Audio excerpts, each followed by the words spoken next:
Imagine a world teetering on the edge of the familiar, a place where the fabric of the everyday begins to unravel, revealing glimpses of the extraordinary lurking beneath. You're about to embark on a journey into the enigmatic, where the peculiar and the perplexing intertwine, where every tale twists the mind and tugs at the spirit. It's a descent into the strange, the mysterious, and the unexplained. This is When Reality Frays. New episodes are published every Monday and Thursday, and When Reality Frays is available everywhere fine podcasts are found. Before we move on, please hit that follow or subscribe button and turn on all reminders so you're alerted when new episodes are released. Today's episode contains one story entitled The Vanishing Blocks. Now, let's get to the story. Heat and humidity had settled over Atlanta like a suffocating cloak. It was June and already shaping up to be a long, miserable summer. But for the people who lived and worked in the Arts District, an 8-square-block area near downtown, the weather was the last thing they worried about. A silent predator had staked its claim. But this wasn't a serial killer. At least there was no evidence, so far, to support that label. Instead, people were vanishing. Over 9 months, 15 ordinary people had gone missing. The media was in a frenzy, dubbing the area the Vanishing Blocks, and the police were no closer to identifying a suspect than they'd been when the disappearances began. These were normal, everyday people with no history of or ties to anything nefarious. The first victim was a 38-year-old schoolteacher, an Atlanta native and by all accounts, an all-around wonderful person. Then a father of 4, a mechanic at one of the largest auto dealerships in the state. Next came an office manager, a delivery driver, a plumber, and a paralegal. All with homes, families, and mundane routines. The only connection between the victims the police had been able to establish was that each had vanished within the same 8 blocks. There had been no bodies, no abandoned belongings, and no witnesses. The disappearances were as clean as if the victims had simply been erased from existence. The only connection tying them together was geography. All went missing within a tight grid centered on St. Augustine's Hospital, a derelict monstrosity abandoned since the 1970s. Its crumbling brick facade, boarded windows, and graffiti-tagged walls loomed over the neighborhood. It had been marked for demolition for years, but perpetually ignored by a city too busy to care. The police had searched it, along with several other abandoned buildings within the area, but no trace of the missing was found. Surprisingly, detectives had not been able to pinpoint the precise location where each victim had vanished. Despite the assistance of the cell phone carriers, the coordinates of each phone at the time of disappearance couldn't be determined. What is normally a track that is accurate to within less than 4 feet of a phone's physical location became useless whenever a phone entered the 8-block area. So, the detectives and a small army of uniformed officers had scoured the area, searching abandoned buildings, knocking on doors, and talking to any and everyone they encountered. And they came up with nothing they didn't already know. Detectives Deborah Tilton and Marcus Holt were assigned the case. Deborah, 38, was a skeptic who trusted only what she could see and prove. Her sharp tongue and relentless focus on evidence had closed dozens of cases, and she was confident the day was coming when she'd find a clue that broke the case wide open. Marcus, 42, was her counterbalance, calm, steady, and introspective. The case weighed heavily on them both. Deborah couldn't shake the faces of the victims' families, their desperate pleas echoing in her dreams. Marcus kept a photo of the latest missing person, Lisa Monroe, a 29-year-old kindergarten teacher who vanished in her yellow sundress, taped to his desk as a reminder. The investigation was a pressure cooker. The media wasn't letting go of the story, and public panic was rising. They combed traffic cams daily, re-interviewed neighbors they had already talked to, and scoured the victims' lives for any connection they'd missed before. And they found nothing. "It's like they're being swallowed whole," Deborah said, tossing a file onto the conference table during a late-night briefing. Her hazel eyes were bloodshot, and her coffee sat cold in a cup. Marcus was staring at a map of the area, his focus lingering on the hospital. "This place," he said. "Locals avoid it, say it's cursed." Deborah snorted in frustration. The hospital had been searched 3 times. The canine unit had even run a pair of dogs through and found nothing. The next morning, a call came from Evelyn Cross, a self-proclaimed psychic medium. Her voice trembled over the phone, urgent and raw. She claimed to have had a vision in which she saw what was taking people, said it was something lurking in the old hospital that wasn't human, and that the disappearances were going to continue until it was stopped. Deborah hung up, muttering about frauds, but Marcus hesitated, staring at the map. With no leads and pressure mounting, he convinced Deborah it was worth following up. They visited Evelyn at her cramped midtown apartment. Her shades were drawn tightly, and the air was heavy with incense. Evelyn, in her mid-60s, was frail, her pale skin almost translucent, with dark circles under her eyes that suggested sleepless nights. She clutched a silver pendant etched with a spiral, her fingers trembling. She told them that evil had taken up residence in the hospital. Dark, ancient entities lived there, feeding on fear and the lives it had claimed. She said the darkness was growing stronger and would continue taking people until it was cast out and sent back to where it had come from. Deborah leaned against the wall, arms crossed.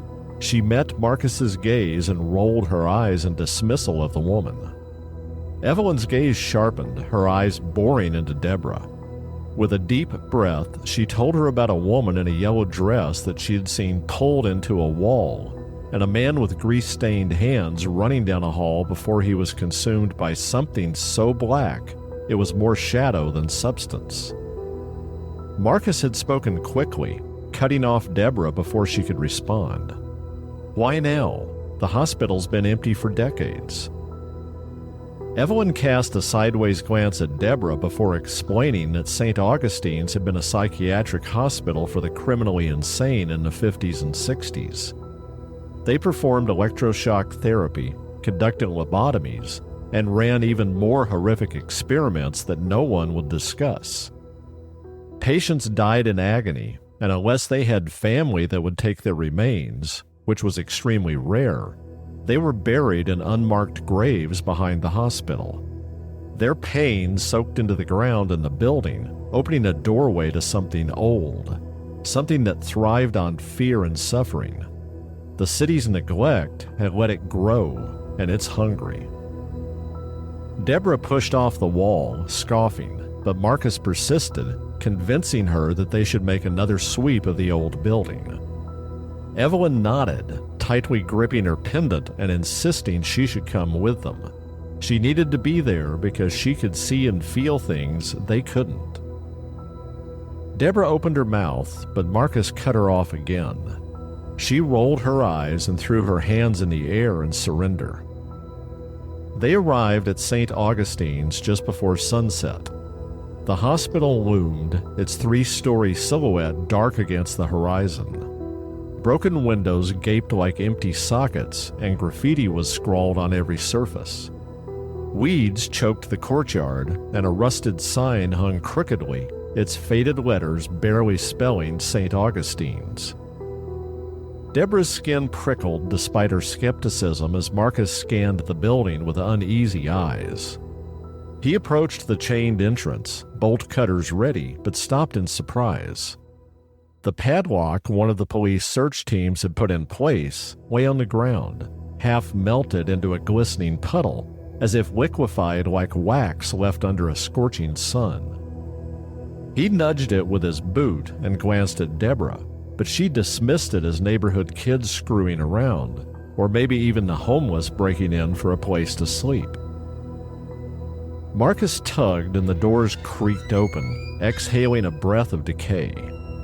Inside, darkness pressed against them, thick with a stench of mold and mildew. Their flashlights cut narrow beams through swirling dust, revealing a lobby littered with debris, overturned chairs, shattered glass, a child's shoe inexplicably alone. Evelyn stumbled, clutching her head.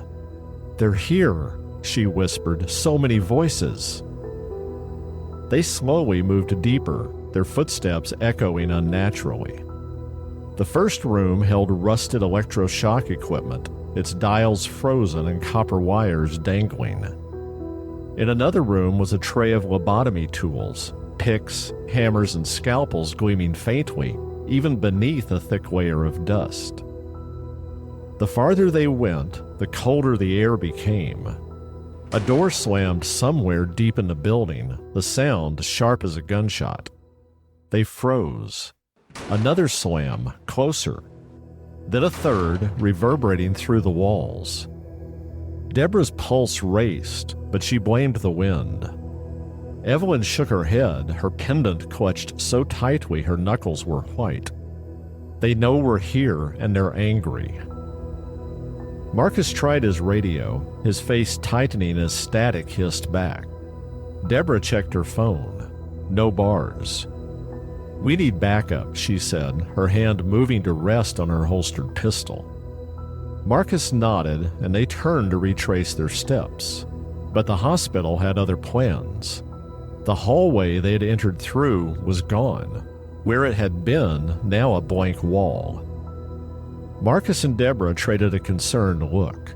Both were certain there had been a hall.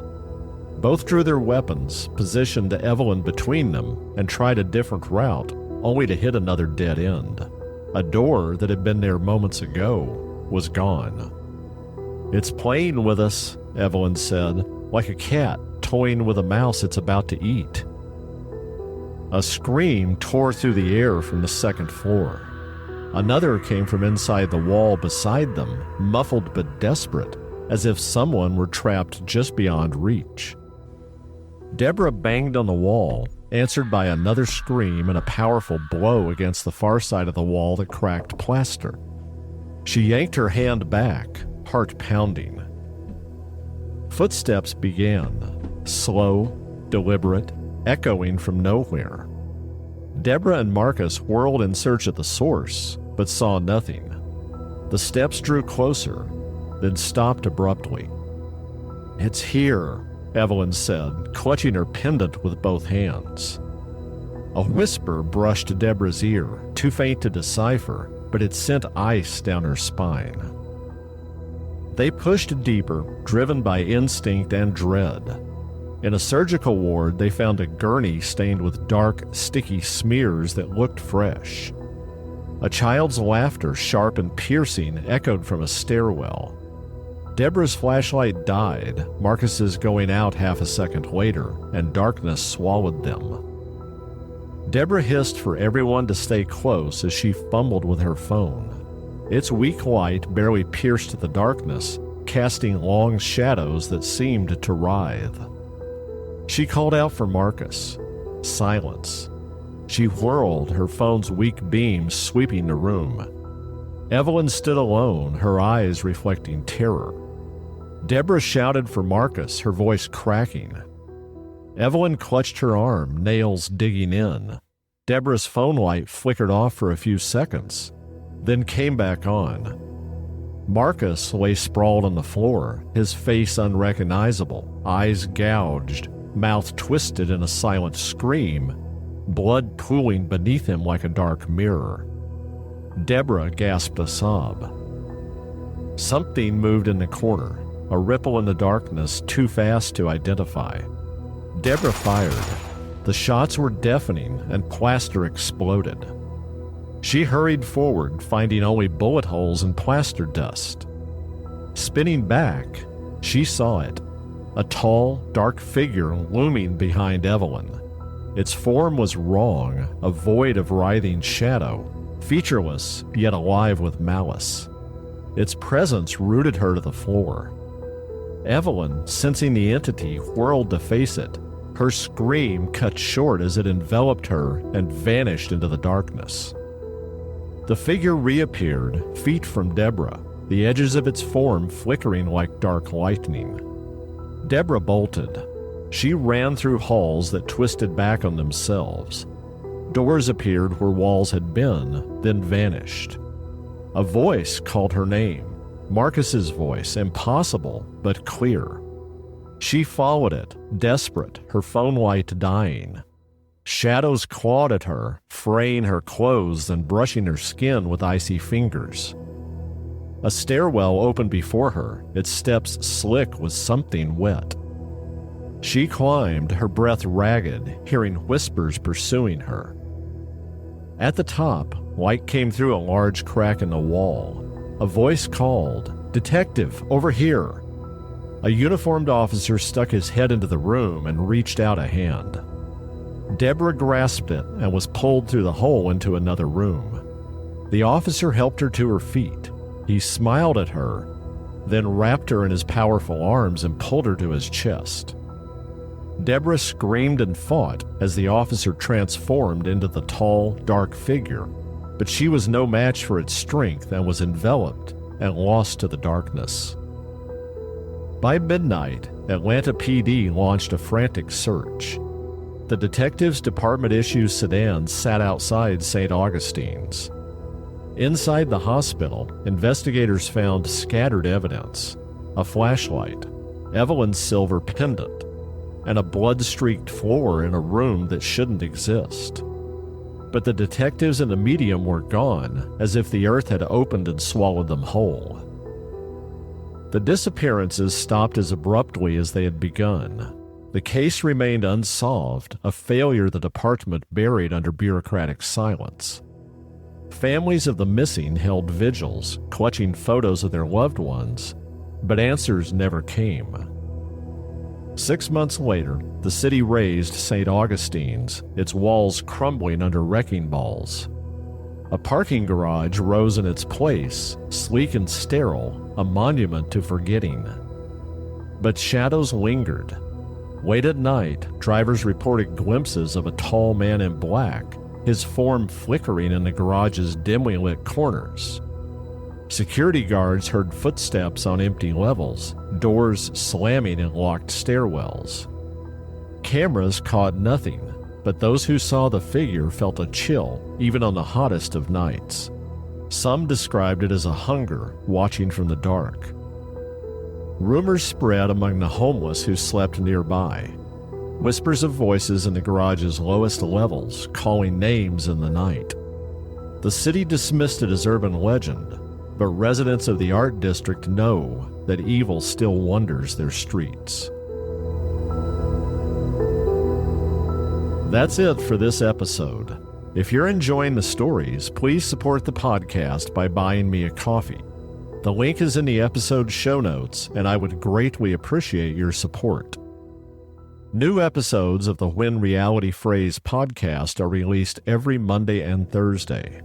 If you're enjoying the journey into the strange, the mysterious, and the unexplained, be sure to press that follow or subscribe button and turn on all reminders so you're alerted whenever an episode drops.